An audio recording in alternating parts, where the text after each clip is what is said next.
Hello and welcome to the fourth and last part of the tutorial on using Random Chopper. In this video, we'll finally take a look at the advanced features found on the panels Launch and Multi. Let's begin with the launch settings. Launch means that the modulation curve is broken and directly reset to its launch position.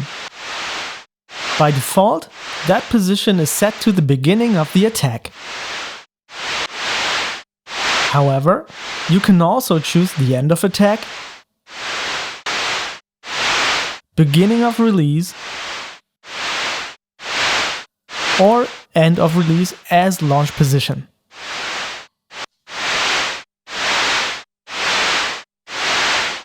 There are different methods to trigger launches. As we've just seen, the easiest way is to trigger a launch manually. To insert a launch at any position of your project, you can automate the manual button.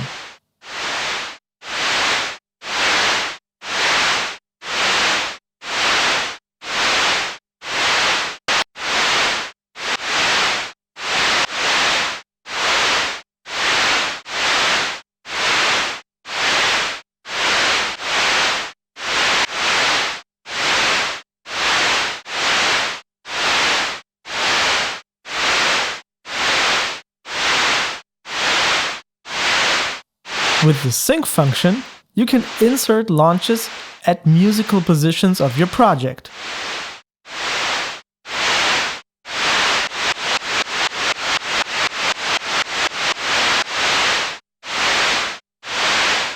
If speed is not randomized and set to a musical value, you can use synced launches to synchronize the whole modulation curve to your host.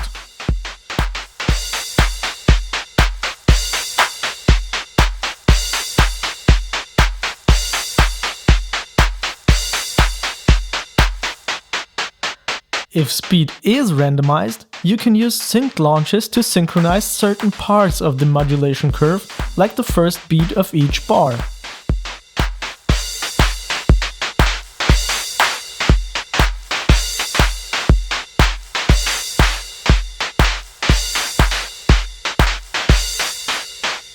In this example, to make space for the cymbal stroke at the beginning of each bar, we choose end of release as launch position.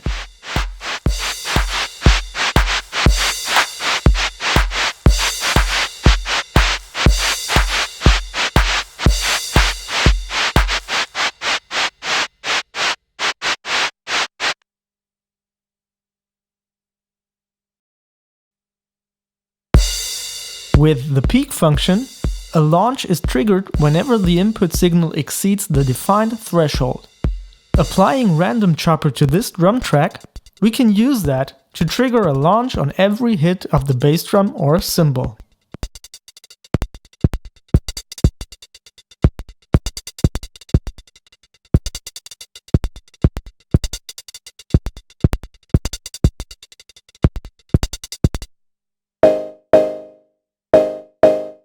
The opposite of the peak function is the silence function, which triggers a launch whenever the input signal falls below the threshold. In this example, we use that to add an additional attack during the release of the synth sound.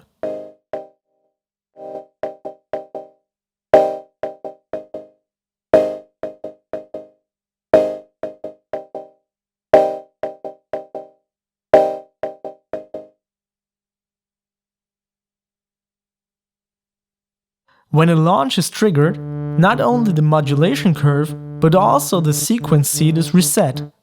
In combination with synced launches, you can use this behavior to create a repeated randomized pattern.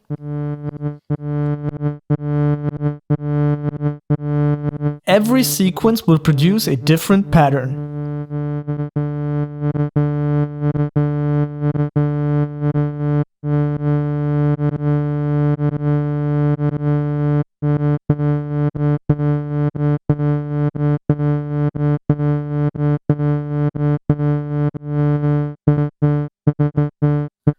don't like to make your settings by hand, you can also use the pattern random preset to try different pattern setups.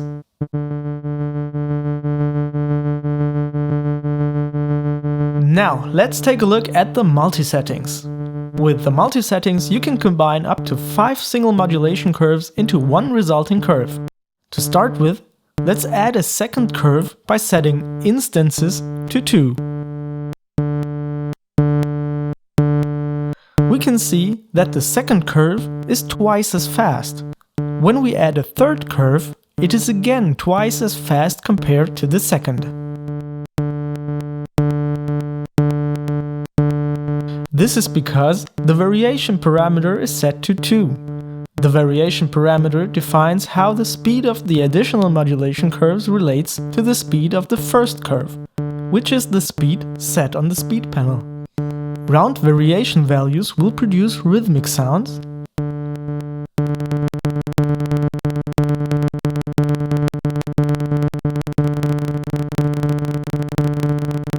while unround variation values will produce a messy sound.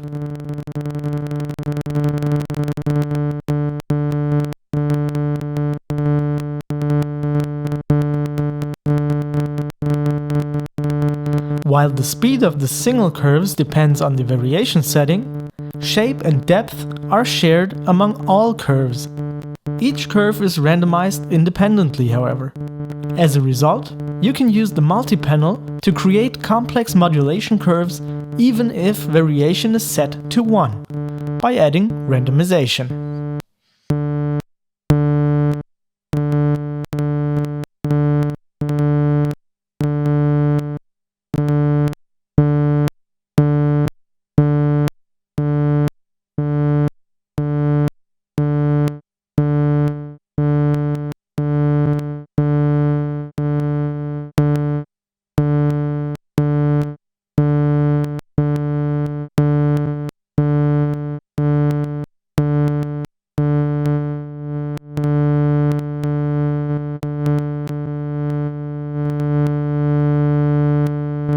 With the weighting parameter, you can adjust how much the single modulation curves contribute to the resulting curve. Moving the knob to the left will increase the weight of the lower numbered curves,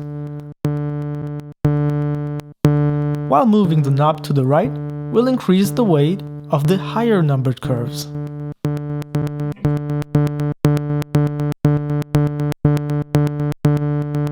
Clicking on the Settings button, you have access to additional settings that allow you to define an additional speed factor,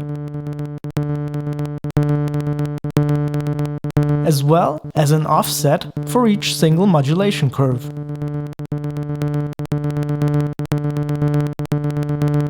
Alright, thanks for watching this tutorial series on how to use Random Chopper.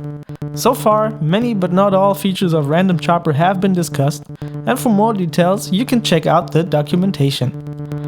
We hope that with Random Chopper you get a new tool for creative music and sound production at hand, and wish you much pleasure and success with your audio projects.